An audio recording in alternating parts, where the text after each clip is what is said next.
Imagine ninyo ho kung gaano palang kakarampot ang negosyo natin ngayon tapos feeling entitled tayo. Ibig sabihin malayo pa ang lakbayin na. That's the future. Yun yung kailangan i-aim natin. Yun yung kailangan i-goal natin.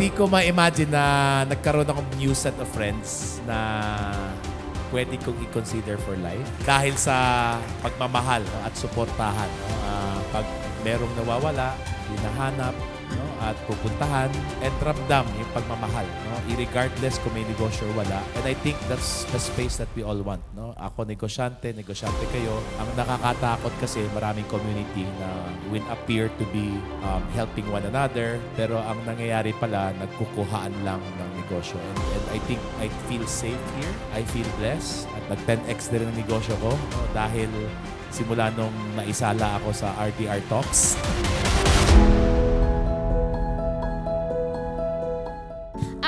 Sa akin, talaga, yung experience ko with GCI, sobrang laki ng pagbabago sa naging structure ng negosyo ko. Then, RDR Talks kami.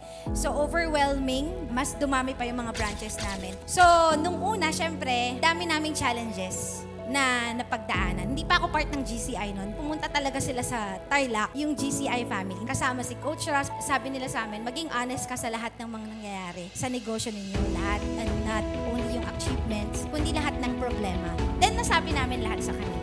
Sinabi nila sa amin, sige, sumali ka na sa GCI, mag-discovery ka. At alam namin na kailangan namin pumunta yung buong team. Sama na kami sa GCI. Then sabi ko, akala ko, it's something na kailangan lang din namin gawin bilang tulong kay RDR, kay Coach Ross, dahil sa ginawa sa amin.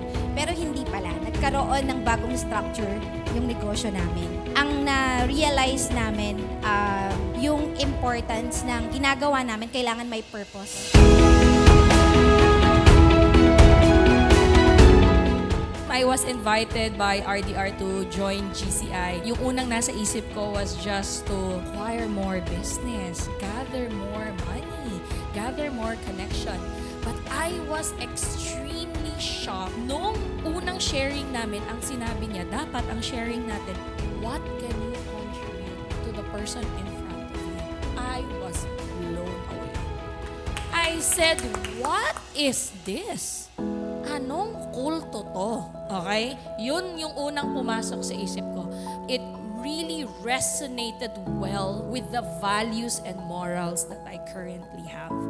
And I cannot be more than grateful be part of GCI kasi sobrang daming learnings. And I felt I was already successful. I felt alam ko na yung gagawin. Nung pumasok ako ng GCI, mas marami pa palang magpupunta. Diba? Biggest learning and takeaway na nakuha ko talaga is more on your personal growth and how you can be a better person, how you can be a better businessman, be a better wife, parent, sibling, colleague. I have never been more productive. I have never been more sure of what I want, and I've never been more excited and full of energy to accomplish what I came out to accomplish. Diba? So, I'm very grateful and meeting all of you, I can see yung pagka-authenticity ng lahat. Very genuine. Just ready to give, ready to move forward. We're here to support you. We're here to give all the love and contributions.